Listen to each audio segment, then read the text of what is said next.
মাত্র 2 মিনিট দেরি হওয়ার জন্য একজন বাবা তার মেয়ের জন্য পুলিশ কর্মীর পায়ে পড়ে অনুরোধ করেন। যেখানে হয়েছে 3 মে নিটের প্রশ্নপত্র ফাঁস হওয়ার জন্য পরীক্ষা বাতিল করা হয়। আবার পুনরায় 21 জুন পরীক্ষাটি অনুষ্ঠিত হয়। সেখানে কয়েকজন স্টুডেন্ট মাত্র 2 মিনিট দেরি হওয়ার জন্য তাদেরকে এন্ট্রি করতে দেয়নি এক্সাম সেন্টার কর্তৃপক্ষরা।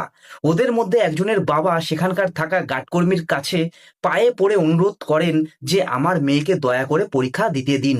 তারপরেও তারা গেট খোলেনি।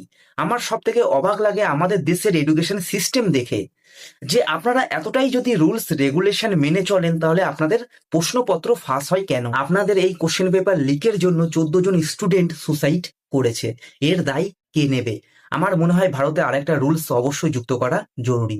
ভারত হয়ে যারা ছোট বড় নেতারা ইলেকশন লড়বে তাদের ছেলে মেয়েরা যেন ভারত থেকেই শিক্ষা নেয়। তারা যদি তাদের ছেলে মেয়েদের বিদেশে পড়তে পাঠায় তাহলে বুঝে নিতে হবে যে তাদের ভারতের শিক্ষা ব্যবস্থার উপরে ভরসা নেই।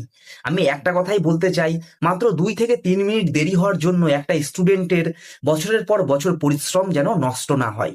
এর উপরে আপনার কি রায় অবশ্যই কমেন্টে জানাবেন।